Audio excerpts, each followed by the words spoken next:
Code कर दिया, मेरे ख्याल से अपडेट तक लिख लिया था। ये सारा क्लोज करो और यहाँ पे सॉल्यूशन एक्सप्लोरर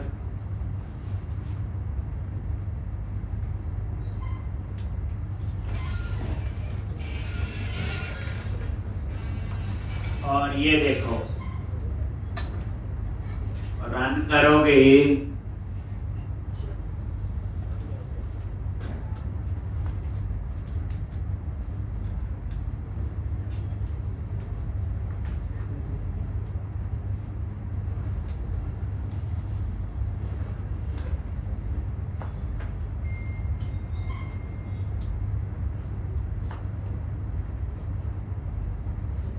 और यहाँ पे एम्प्लॉई लिस्ट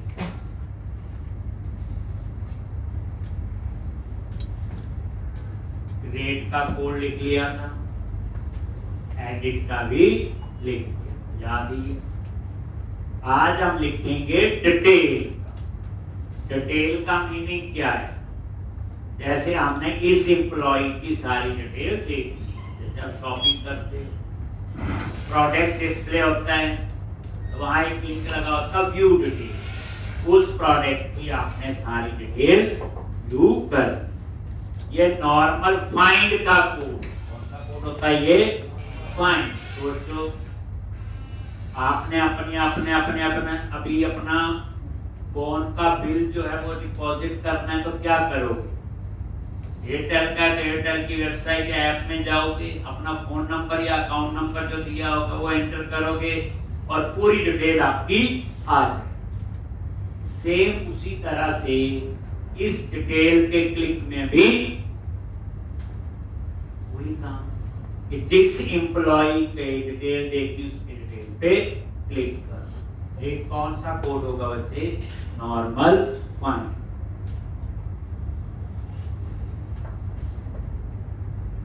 ठीक, तो अब आप क्या करोगे? तो ये देखो व्यूज पे गए, एम्प्लॉई और इंडेक्स बताइए, और यहां पे मुझे क्या बनाना है? डिटेल्स नाम से एक्शन, और जिसमें एक पैरामीटर होगा आईडी। किस एम्प्लॉय की डिटेल देखनी है, वही है ये। अब आप क्या करो? कंट्रोलर में जाओ, एम्प्लॉय कंट्रोलर। अब कहानी धीरे धीरे पता चल रही है। यहां पे क्या लिखोगे? Public I action result detail in ID।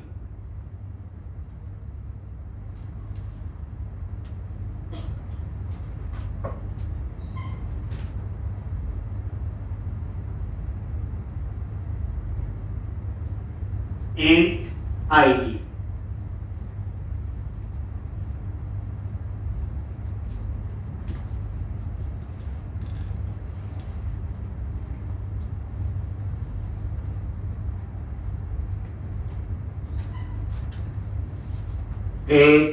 ये डिटेल्स, यही नाम है बच्चे एक्शन का, और ये आईडी इसमें पैरामीटर।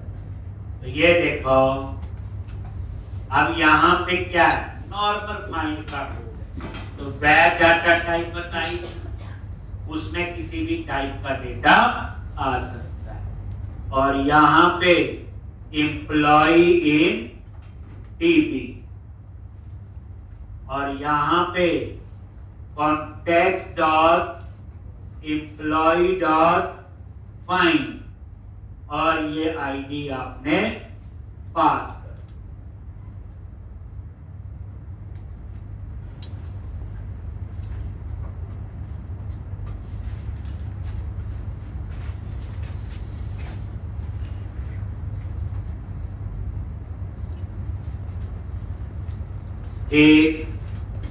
एक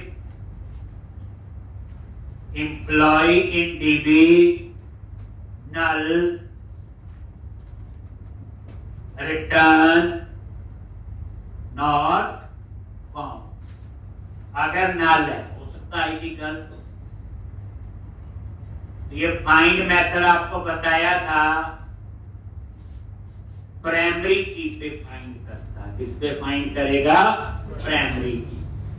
ये आईडी जो है ही प्राइमरी की हमारे पास, और प्राइमरी की टेबल पे एक होती है।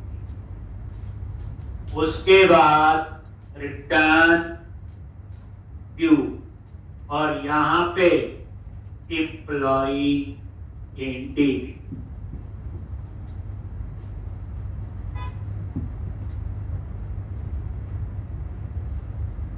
बस लिखा था लास्ट लेक्चर में, यही तो कोड है, यही नहीं है? सेम कोड का यहां भी फाइंड किया था और यहां पे भी फाइंड। अब हम डिटेल्स नाम से क्या बनाएंगे? व्यू। एक तो कैसे?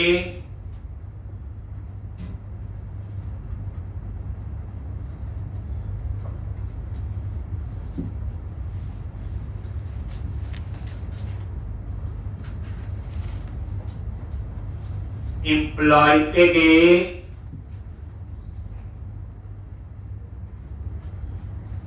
और राइट क्लिक ऐड व्यू और रेजर व्यू।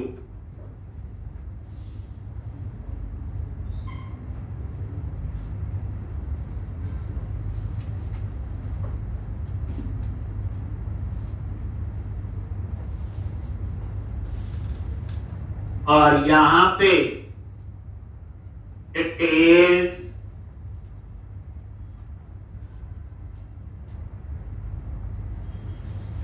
व्यू का नाम दे दिया, और यहां पे टेम्पलेट, ये डिटेल नाम से टेम्पलेट बना।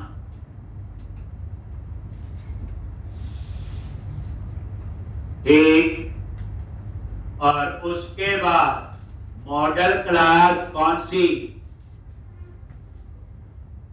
एम्प्लॉय।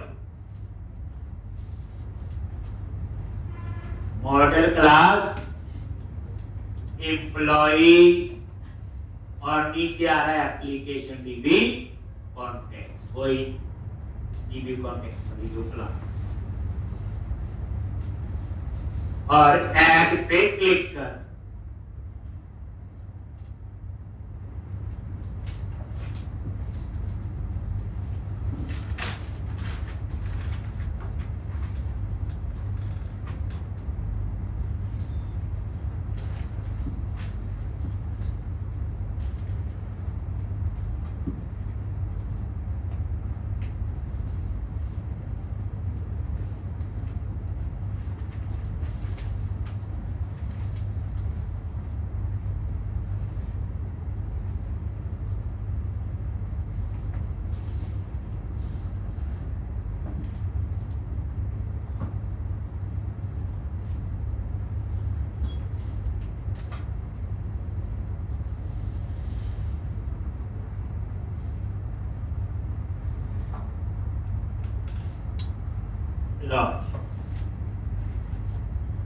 एक, अब यहां पे रन करो, एक बार देख लो, फिर इसको करते हैं।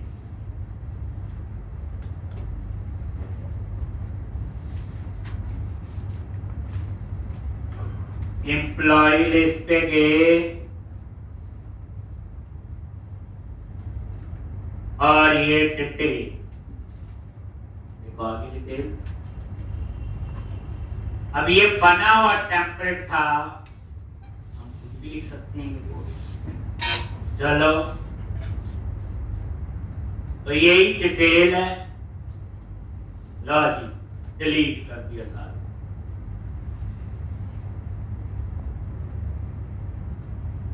लिखने पड़ेगा नेक्स्ट एप्लीकेशन में। क्या लिखेंगे? सबसे पहले हम ऐड करते हैं मॉडल, ठीक, और यहां पे ये नेम स्पेस मॉडल फोल्डर और डॉट एम्प्लॉय, ये ऐड हो गया। आप बोलो आपको कैसे पता चला यही मॉडल ऐड करना है? जादू से नहीं याद रखना, रिटर्न व्यू, और इस व्यू को क्या रिटर्न हो रहा है ये देखो, और ये क्या सिंपल एम्प्लॉय, लिस्ट नहीं है, आई नंबरेबल नहीं है, एक ही कॉल होगा, नहीं तो आगे लिस्ट लिखा होगा। तो ये देखो यहां पे वो मॉडल ऐड हो, और आपको बताया होगा एक ही मॉडल ऐड हो सकता है, एक से ज्यादा मॉडल ऐड नहीं हो सकता।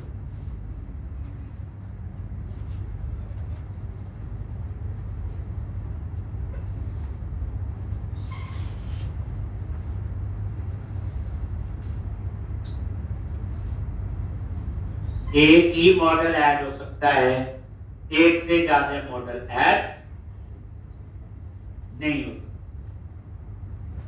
एक अब यहां पे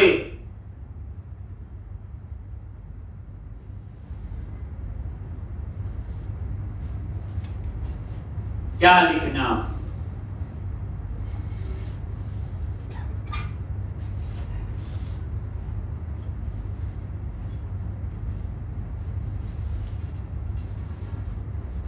एक यहां पे हेडिंग दे दिया H2 और यहां पे लिख दिया एम्प्लॉइज डिटेल, और यहां पे bootstrap class tax icon primary tax icon centre.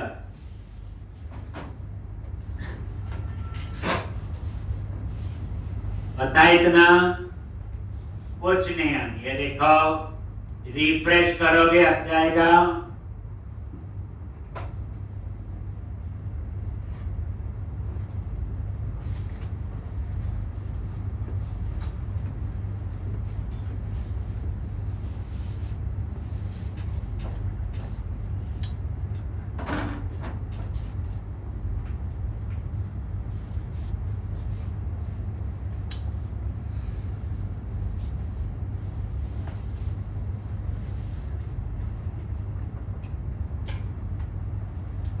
Employees detail आ गया। अब ये आउटपुट मैंने टेबल में ले ली है, एम्प्लॉय डिटेल। क्या लिखोगे, ये टेबल, और टेबल पे भी बूटस्ट्रैप अप्लाई कर। कौन सी table, table icon order, table icon striped, table icon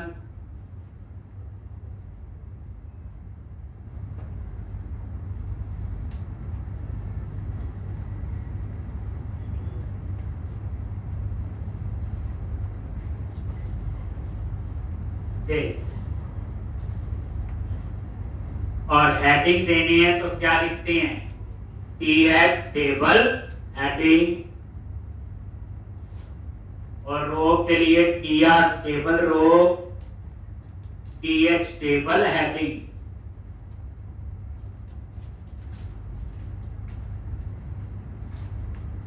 और यहां पे नेम डिस्प्ले करना है, एड्रेस, सैलरी, ये लो एड्रेस और सेल। मैं ये दिखाने की कोशिश कर रहा हूं कि व्यू का कोड हम खुद ही लिखते हैं। और ये देखो रिफ्रेश करो, खाली टेबल और उसके हेडिंग का।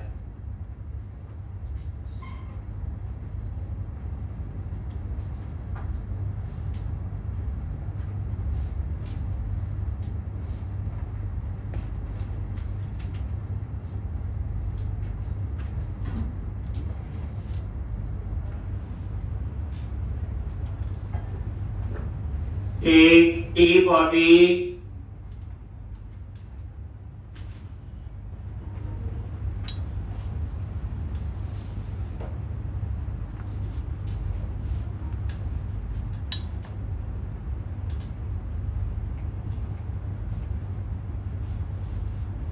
और यहां पे टीआर टेबल रो।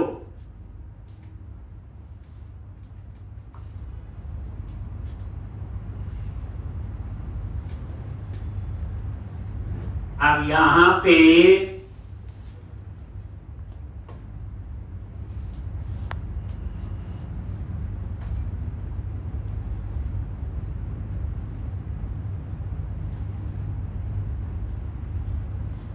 टेबल और TD table data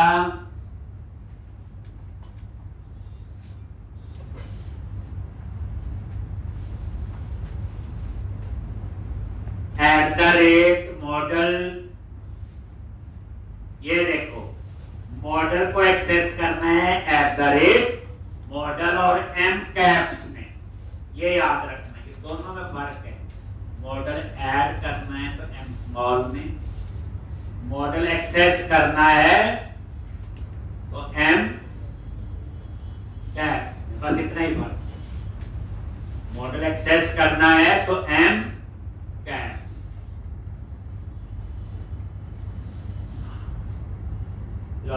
eight the rate model और ये ऑटोमेटिकली किस टाइप का डिक्लेयर होगा? जो मॉडल ये ऐड, एक ही मॉडल ऐड हो सकता है। तो ये देख लो, माउस लेके जाओ, एम्प्लॉय लिखा गया। इसका मतलब किस टाइप का डिक्लेयर हुआ? Employ type.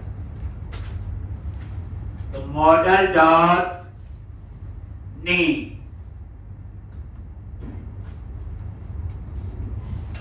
ये नेम आ गया। इसी तरह से टीडी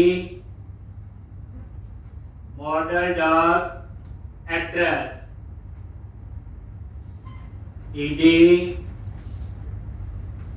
मॉडल डॉट सैलरी।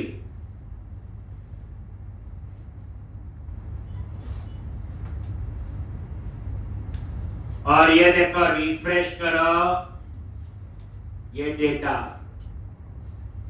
ये देखो ओवर किया हुआ माउस आ रहा है, बॉर्डर है।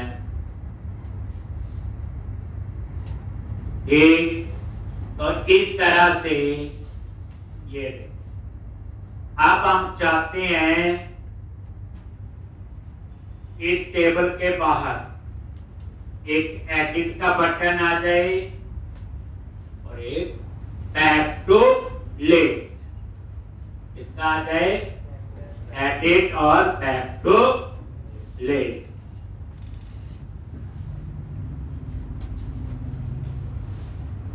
तो क्या लिखेंगे?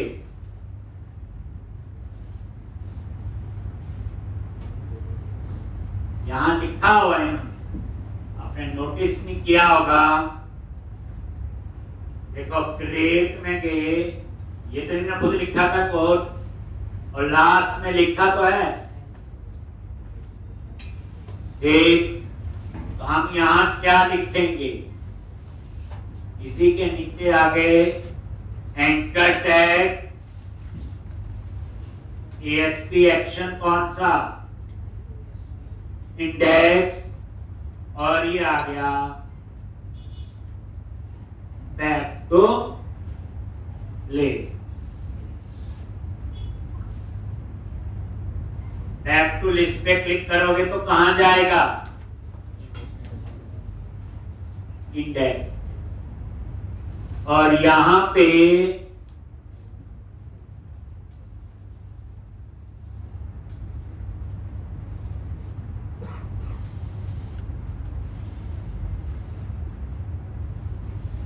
BR क्या है? ब्रेक स्लैश एन होता जैसे न्यू रो। तो ये आपका हो गया बैक टू लिस्ट। देखो यहां भी लग जाएगा आगे जी। जैसे बैक टू लिस्ट पे क्लिक किया, आगे डिटेल आगे वहां से। अब मैं चाहता हूं इसको एडिट करना है, तो इसके नीचे एडिट का ही बटन आता है।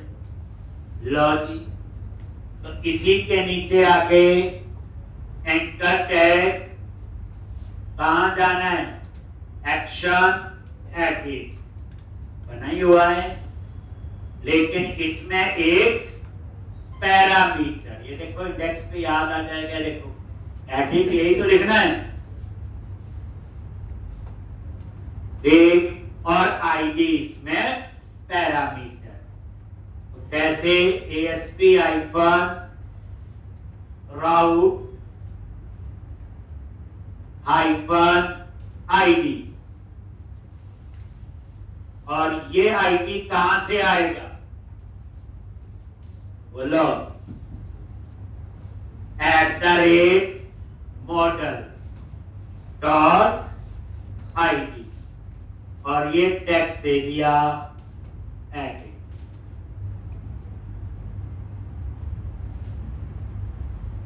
ये देखा एडिट, जैसे एडिट पे क्लिक किया ये आ गया, और ये कोड तो आपका चल रहा है। यहां भी बैक टू लिस्ट है, ये इन्होंने लगाया हमने लगा दिया।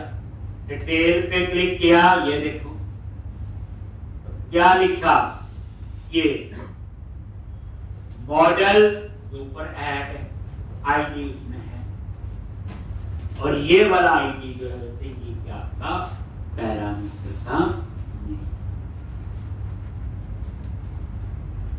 ये मैंने जान के आपको बताया कि हम ऐसे खुद भी लिख सकते हैं, एक और नेक्स्ट क्वेश्चन में ऐसे ही हम खुद लिख,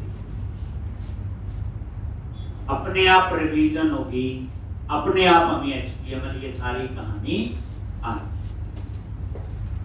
अब नेक्स्ट आपका है डिलीट का, इसका कोड है डिलीट। कोई भी एप्लीकेशन बनाओ, डेटाबेस हैंडलिंग आपकी स्ट्रॉन्ग होनी चाहिए। और ये देखो, ये आगे बैक टू लिस्ट, अब ये डिलीट। डिलीट में क्या होना चाहिए, पहले ये डिटेल डिस्प्ले हो और फिर से डिलीट कर। तो फाइंड का कोड होगा, पहले देखेंगे ना 1 to delete, फिर डिलीट करेंगे। तो अब आप ये नजर मारो, इंडेक्स के व्यू पे जाओ, और ये देखो डिलीट नाम से क्या बनाना मेरे को, एक्शन, डिलीट नाम से एक्शन, और आईडी जो है वो क्या होगा इसका, पैरामीटर, ये आईडी।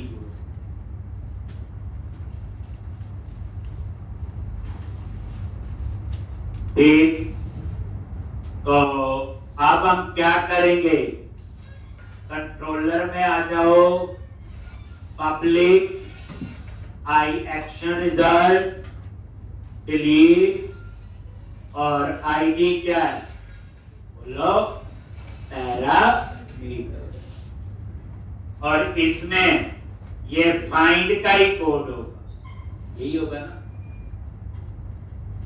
किसको डिलीट करना है, पहले हम उसकी डिटेल देखेंगे।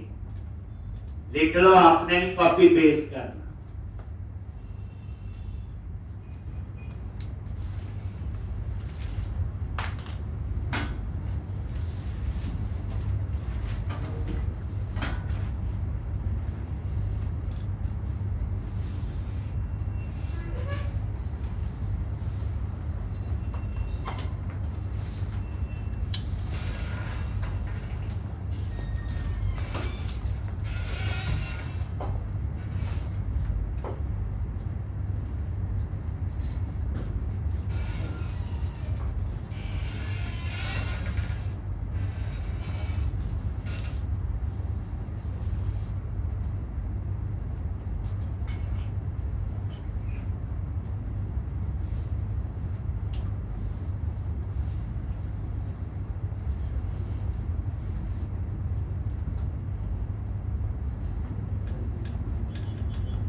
ठीक, अब यहां पे आपने डिलीट का कोड,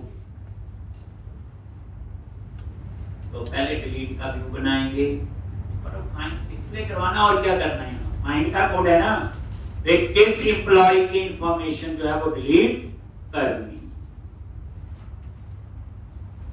अब क्या करो, बोलो, डिलीट नाम से व्यू बना।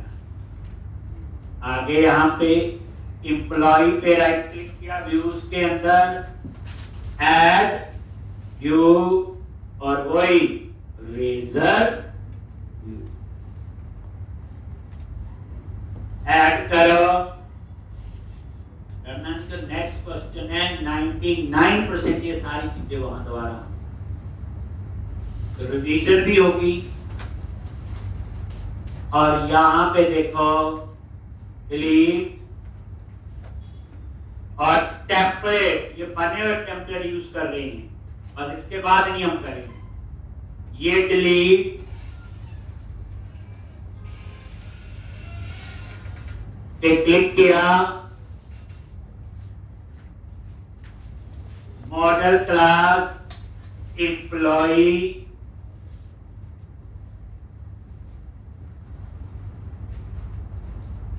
और ऐड,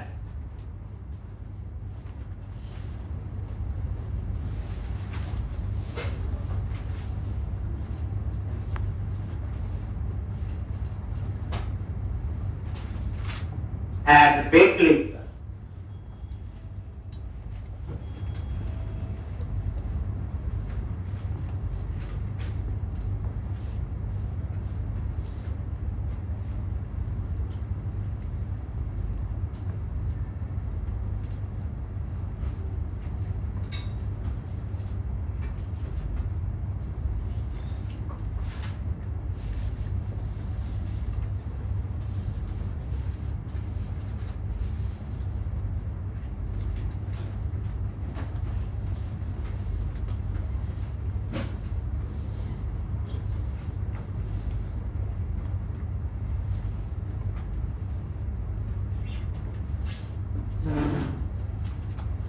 एक, अब यहां पे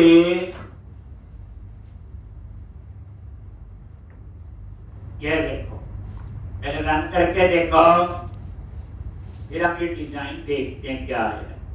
ये बना हुआ टेम्पलेट यूज किया, एम्प्लॉय लेस और डिलीट। जैसे डिलीट पे क्लिक किया, ये डिटेल आ। मैं चाहता हूं यहां पे हेडिंग चेंज करना है, डिलीट एम्प्लॉय। ये ठीक आ रहा है, ये आप लोग हटा, ठीक है डिटेल, तो ये बैक टू लिस्ट सभी लिख के बताए। डिलीट के क्लिक में ये डिलीट होना, ठीक कर देते हैं। ये है डिलीट का व्यू, सबसे ऊपर देखो मॉडल ऐड हुआ। ये व्यू डेटा हम बाद में सीखेंगे जब मैं यूज करूंगा। यहां पे डिलीट, ये हेडिंग चेंज कर दिया, H2 कर दो, और क्या लिखते हैं, tax hyphen primary, tax hyphen danger.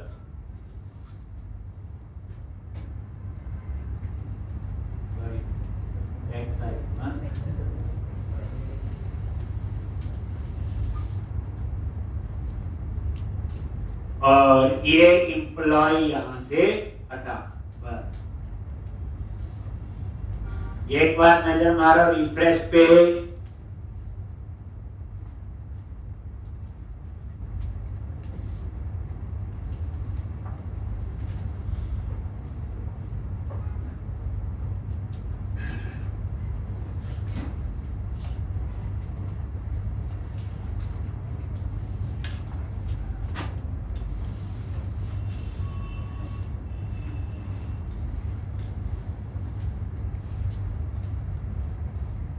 Delete employ,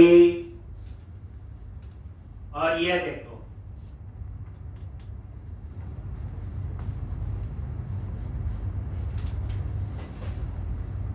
आ गया।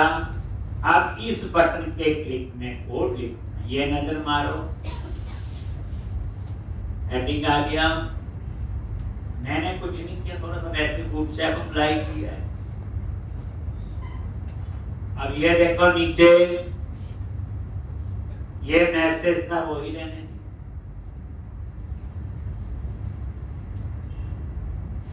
और ये देखो डिस्प्ले नेम फॉर से क्या होगा, कॉलम का नेम आएगा, ये बताया हुआ।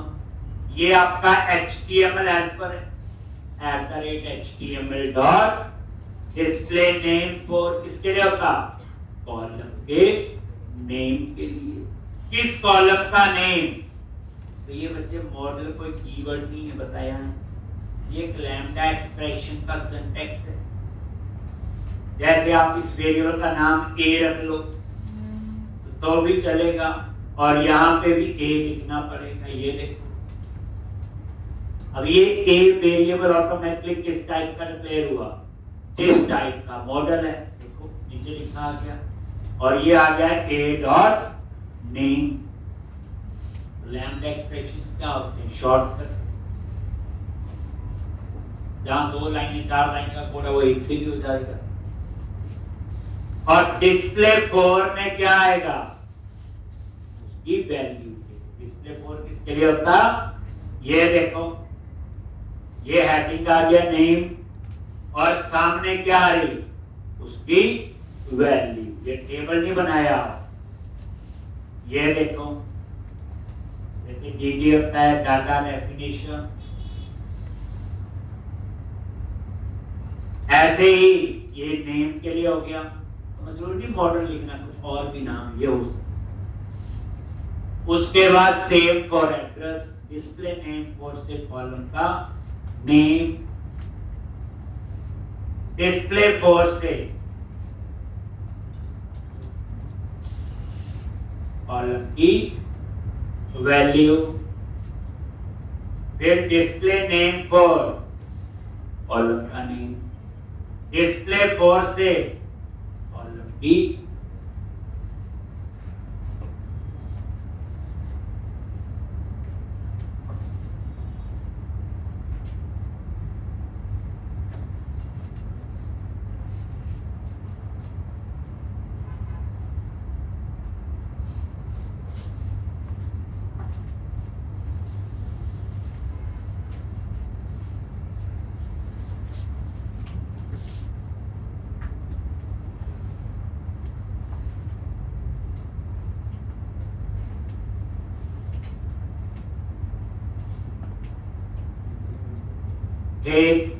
display name for से कॉलम का नेम एंड डिस्प्ले फॉर से कॉलम। आगे यहाँ तक। उसके बाद ये चीज देखने वाली, बस ये चीज समझो, जब ये फॉर्म सबमिट होगा तो कहां जाएगा, डिलीट एक्शन, कहां जाएगा, डिलीट। और बताया हुआ जितनी चीजें फॉर्म टैग के अंदर है वही सबमिट हो। फॉर्म टैग क्या है, एक ब्लॉक है कि कितनी इंफॉर्मेशन आपने सर्वर पे भेजनी। देख अब इसके अंदर हमने वो नहीं लिया, नेम, एड्रेस, सैलरी, जान के ले भी लोगे तो एरर नहीं आएगी। तो जिसकी जरूरत ही नहीं है, हमें सिर्फ आईडी चाहिए होता। डिलीट में क्या चाहिए होता, आप SQL की क्वेरी क्या होती, delete from table name where ID, बस उस आईडी का एम्प्लॉय डिलीट हो जाएगा। कभी कॉलम नहीं डिलीट होता, याद रखना, पूरी रो रिमूव होती। तो इसके अंदर क्या है, हिडन आईडी दिया होगा जो हमें नजर नहीं आएगा। क्या होगा, जो हमें नजर नहीं आए। हिडन 4 है, हिडन है ना ये। और ASP4 बताया किसके लिए होता, आपका बाइंड करने के लिए, जिससे पता चलता है ये किसके लिए। बाकी वो इनपुट टाइप सबमिट, डिलीट और देखो BTN, बस और ये बैक टू लिस्ट। मतलब कहने का अब मैंने इस डिलीट का कोड इसका लिखना है, इस डिलीट का कौन सा कोड होगा, वो सब।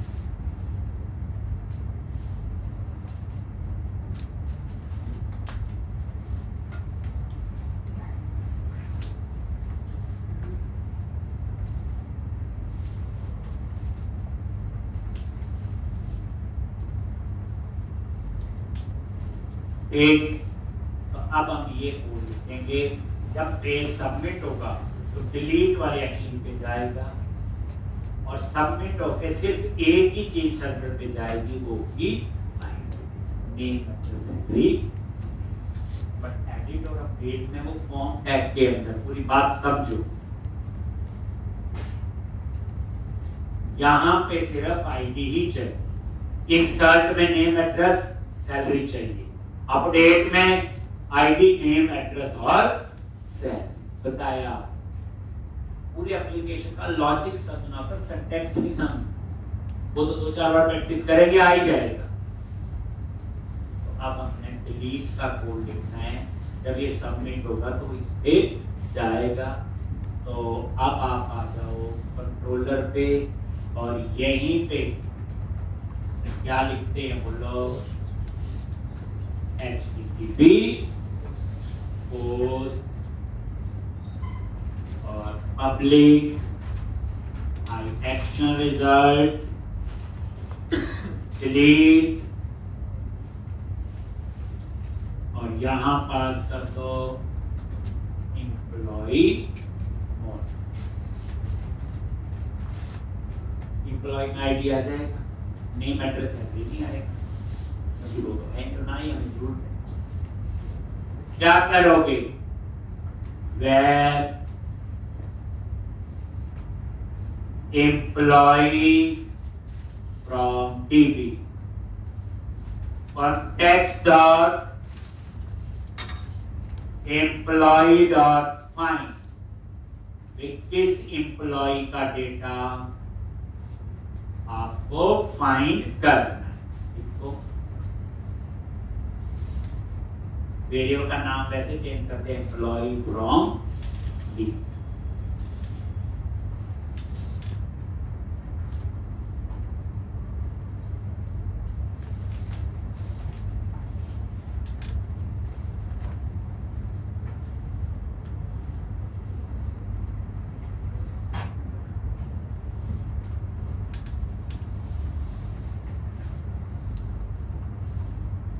एम्प्लॉय फ्रॉम डीबी, अगर ये नल है रिटर्न क्या करोगे, नॉट फाउंड। अगर ये नल नहीं है, context dot employ dot remove employ from DB, context dot save change. बस यहां रिमूव आएगा, जैसे ऊपर क्या आता था ऐड अपडेट, यहां पे और रिमूव होने के बाद कहां जाएगा, रिटर्न रीडायरेक्ट टू एक्शन और ये ब्रेक पॉइंट भी लगा लिया यहां पे, ताकि हम इसको टेस्ट करें।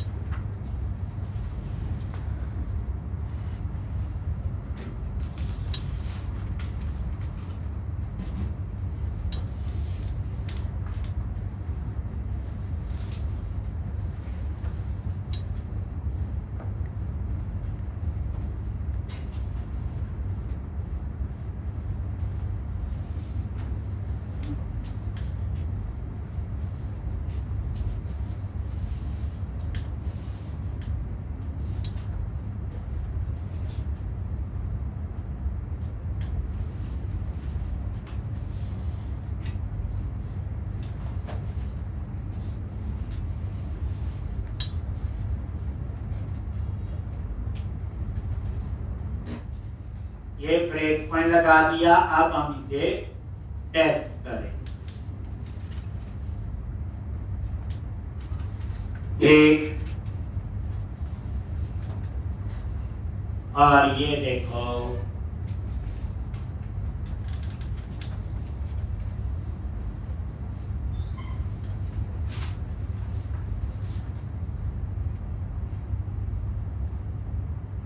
करना है। इसके बाद हम यही एप्लीकेशन दोबारा बनाएंगे, थोड़ा बहुत नया करेंगे ही, बट फ्लो ऐसा ही रहे।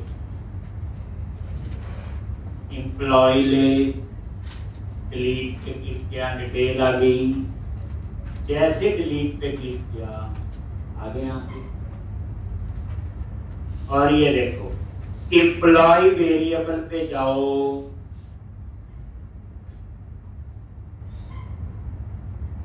आईडी आईडी क्या है,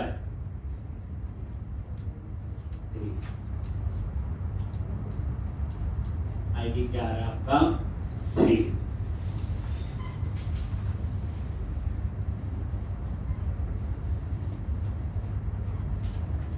एक आईडी क्या आपका 3। एक अब यहां पे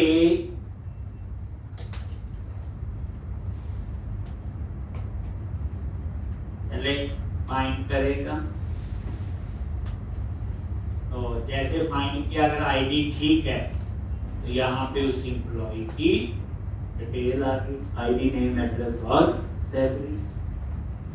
माउस लेके जाओ, पता चलता है बच्चे देखो पूरा ठीक चल रहा है, गलती हो गई कहीं रुको ठीक करो, छोटा कोड लिखो, टेस्ट करो और आगे बढ़ो। F10 होता है स्टेप फॉरवर्ड, फिर F10 प्रेस किया, अब ये क्या होगा रिमूव, लेकिन डाटाबेस में तभी इफेक्ट होगा जब सेव चेंजेस को कॉल करोगे। F10 और उसके बाद कहाँ जाएगा इंडेक्स एक्शन, F10 और ये देखो दो रिकॉर्ड पहले बस लॉन्च। तो ये कहानी अब आपको पता होनी चाहिए। अब हम क्या करेंगे, एक नया प्रोजेक्ट बनाएंगे शुरू से, सारी चीजें ये रिवाइज होगी। एक अब इसके अंदर मैं आपको वैलिडेशंस भी सिखाऊं, तो इसमें नहीं एक लेआउट का भी होगा, राउटिंग भी होगा, 2-3 टॉपिक और हैं तो उसमें तो ये बेसिक एप्लीकेशन थी कैसे आप लोग एमवीसी में डाटाबेस यूज करके बना सकते। ठीक है जी। तो अब हम लोग तो पहली बात है आपके लिए काम ये है बच्चे, इस एप्लीकेशन को 3 से 4 बार बनाना है, पूरी शुरू से लेके एंड तक। तो 3 दिन लगे हैं बनाने में, तो आपने वो एप्लीकेशन बनानी है 1 सिटी, मतलब एक बार बैठे पूरी कंप्लीट, फिर दोबारा बैठे जब फिर पूरी कंप्लीट करो, आधी आधी, जैसे मैंने थोड़ा थोड़ा ऐसे, तभी आपको उसका पूरा फ्लो जो है वो याद रहे। ठीक है, चलो तो ये क्लोज करते हैं और अब हम नए सिरे से फिर शुरू करेंगे। क्या लिखेंगे यहाँ पे,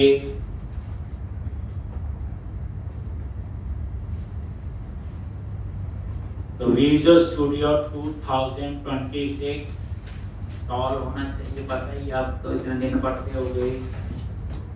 क्रिएट ए न्यू प्रोजेक्ट, अब ध्यान से बच्चे पूरा, अब आपकी रिवीजन एक, तो क्रिएट ए न्यू प्रोजेक्ट और यहाँ पे ASP.NET Core, ASP.NET Core, अभी हम लोग ASP.NET Core पढ़ रहे हैं, बिग MVC पढ़ रहे, साथ में बूटस्ट्रैप यूज कर रहे, साथ में HTML। हफ्ते में हम जावास्क्रिप्ट भी थोड़ी बहुत यूज करें ताकि प्रोजेक्ट बनाने से पहले इसका नॉलेज हो जाए। और मैंने बताया हम 1-1.5 महीना ही ऐसे पढ़ते हैं बेसिक, फिर अपने प्रोजेक्ट ही बनाना होता है। और जो प्रोजेक्ट बनता है उसमें मैंने बताया वो पहले सॉलिड प्रिंसिपल यूज करके, पॉजिटिव पैटर्न नॉर्मल नहीं होता, जैसे कोचिंग वाला नहीं है, जैसे कंपनी में लाइव काम हो रहा है, याद रखना। जैसे हम लोग कहते हैं लाइव प्रोजेक्ट, हमारी माइंड में लाइव प्रोजेक्ट पता क्या होता है, उसका URL होगा www, वो लाइव नहीं, वो तो आप खुद ही कर लो। लाइव का मतलब है जैसे लाइव काम होता है वो आपको पता होना चाहिए। एक कंपनी में जो डेवलपर काम कर रहा है और आप काम कर रहे हो उसमें कोई डिफरेंस नहीं होना चाहिए, वो होता है लाइव का। तो वैसे ही हम पूरी कोशिश करते हैं। यहाँ चूज करो ASP.NET Core web app model view controller आ गया। ASP.NET Core web app model view controller, then click on next।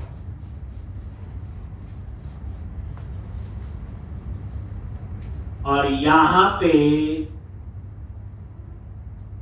Application का नेम, तो web application underscore big code first, देखो कोड फर्स्ट तो होगा,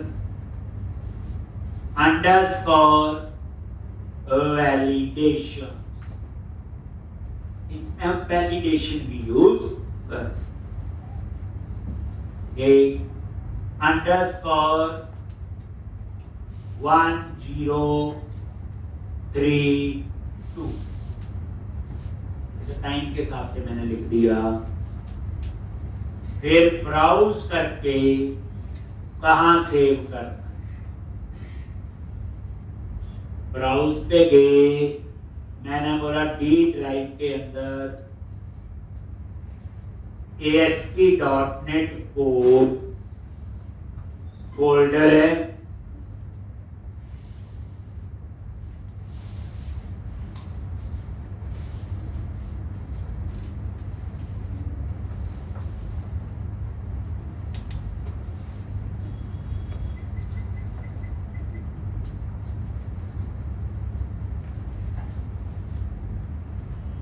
ASP.NET Core और net,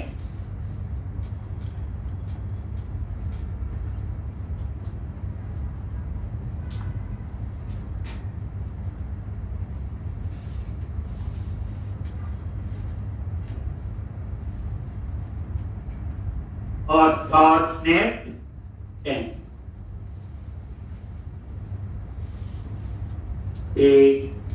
.NET 10 ये आपका क्या है, .NET का वर्जन वही यूज कर रहे हैं। अभी हम कोई ऑथेंटिकेशन टाइप अप्लाई नहीं, देन क्लिक ऑन क्रिएट। बड़े आराम से बच्चे पूरी रिवीजन होगी। अब हम सबसे पहले क्या करेंगे,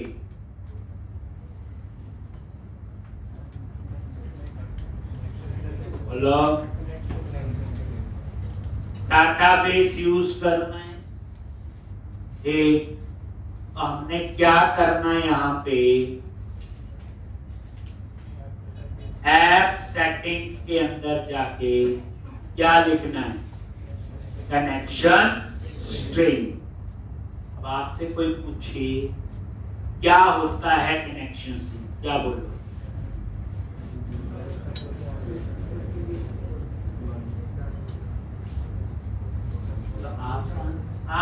आपसे माइनस लेती होनी चाहिए। कनेक्शन सिंक तो हम तब लेना है जब मेरी एप्लीकेशन अलग सर्वर पे है और डाटाबेस मेरा अलग सर्वर पे है।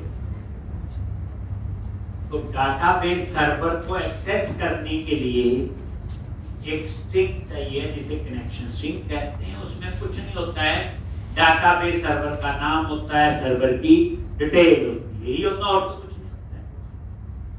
फिर वो कनेक्शन स्ट्रिंग जो है हम एक फाइल में लिखते हैं जिसका नाम है ऐप सेटिंग्स डॉट जेएस। बड़े आराम यहाँ क्यों लिखते हैं, इसका क्या फायदा? ना लिखें तो क्या प्रॉब्लम, यही क्वेश्चन आएगा। आप यहाँ पे क्यों लिखेंगे कि एक जगह हम इस फाइल में लिखेंगे और पूरे प्रोजेक्ट में यूज कर। कल को क्लाइंट कहता है मेरा डाटाबेस सर्वर चेंज हो गया, एक जगह चेंज करेंगे और पूरे प्रोजेक्ट में। इसलिए हम कनेक्शन से यहाँ लिखते हैं। अगर ये कनेक्शन सिंक मैं कोड में लिख दूं C# के, तो मुझे हर जगह लिखना पड़ेगा जहां मुझे डाटाबेस की जरूरत होगी। अब मेरे प्रोजेक्ट में 1000 पेज, 1000 जगह जरूरत है, 1000 जगह लिखना पड़ेगा, अब एक जगह ही तो मतलब अब कोड को ठहर के समझ के फिर लिखना क्या है वो तो मैंने लिखवाया ही हो, वही लिख देना उड़ा के। मतलब हमारे माइंड में 4-5 क्वेश्चन आते हैं हमेशा ही, ये क्या है, एक क्यों लिख दे, इसका क्या फायदा है, नहीं लिखेंगे तो क्या, यही लिखाते हैं क्वेश्चन। अगर आपके माइंड में इन क्वेश्चन के आंसर हैं तो चीज आती है, अगर क्वेश्चन के आंसर नहीं है तो रटना। इस सर ने लिखवाया था, हमने भी यहाँ लिख दिया जी ऐप सेटिंग डॉट जेएस, यही है। तो मतलब अब जो है आप चीज को आप दूसरी बार पढ़ रहे हो, मैं पढ़ा रहा हूं दूसरी बार इस चीज को सेम, तो अब नॉलेज आपका दूसरी बार के हिसाब से होगा। अगली बार तीसरी बार ये चीज करेंगे तो नॉलेज तीसरी बार होना चाहिए, रट्टा नहीं चाहिए।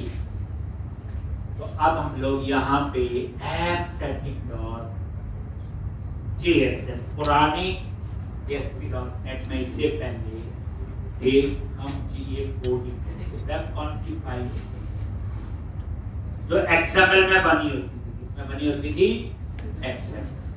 यहाँ पे ये किस फॉर्मेट में, ये JSON, जावास्क्रिप्ट ऑब्जेक्ट नोटेशंस, ये ऐसी लैंग्वेज है, ये बेसिकली डेटा है, डेटा का एक फॉर्मेट है जो सभी लैंग्वेज को समझ आता है। अगर आपका डेटा JSON में जा रहा है तो जावा को भी समझाएगा, पाइथन को भी, PHP को भी, .NET को भी, React को भी, Angular को। तो इसलिए अब ज्यादातर जो यूज होती है कम्युनिकेशन के लिए JSON। तो अब देखो बच्चे पूरी रिवीजन है, उसी स्पीड से करेंगे, एक बार हम करते हैं। कर्ली ब्रैकेट JSON में डाटा की पेयर में होता है, जैसे कर्ली ब्रैकेट में ये डबल कोट्स लगाए, अपने आप लिखा आ गया कनेक्शन से, ये आपका की का सिलेक्ट किया। अब यहाँ पे आगे डबल कोट्स,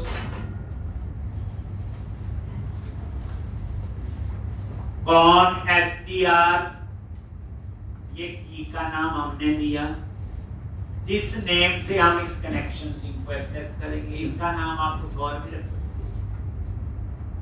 सबसे पहले क्या लिखेंगे बोलो, सर्वर, डाटाबेस सर्वर का नेम बताया हुआ, कैसे चेक करती हैं और कहां से।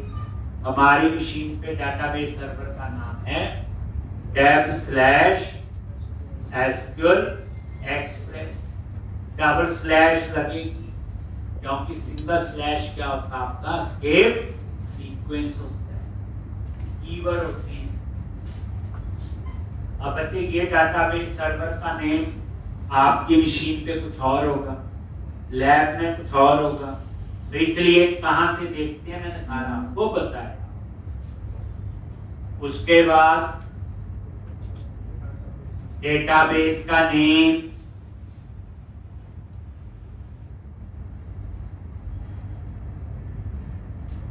इसका नेम,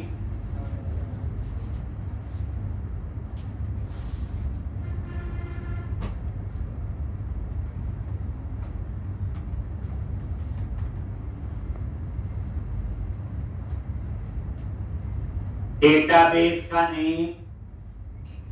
अब ये डाटाबेस का नाम जिस नाम से डाटाबेस हमने बनाना है, एक मैंने बोला DB underscore student underscore code बस यूज कर रहे हैं 1032। ये आपकी मर्जी का नाम मैंने ये रखा। एक तो इसी तरह से कल हम लोग बच्चे पूरी रिवीजन होगी, अगले जो 2 दिन पढ़ेंगे, जो कोड हमने कंप्लीट किया 99% वो। तो कोई डाउट्स होंगे आप